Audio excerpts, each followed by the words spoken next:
Κύριε Δήμαρχε, θα τα πούμε το βράδυ.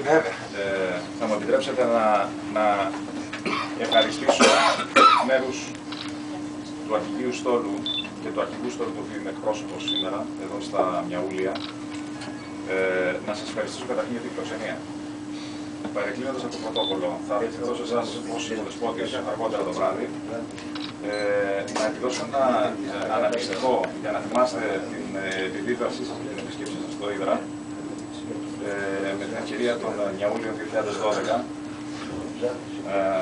όπου να είστε βέβαιοι ότι το ναυτικό αισθάνεται ότι το σημερινό ναυτικό ως αναπόσπαστο μέρος της ναυτικής ιστορίας, μεγάλη σύνδεση με την Ύδρα, με το νησί και με το λαό της. Είμαστε σχεδόν κάθε χρόνο εδώ, τιμώντας όλους αυτούς τους ναυμάχους, όλους τους αγωνιστές, αλλά και τους σημερινούς ναυτικούς που προέρχονται από τον ευρύτερο χώρο.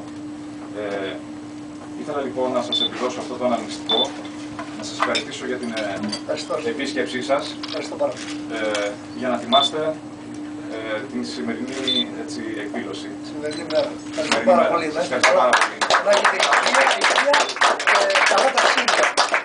Ευχαριστώ πάρα πολύ.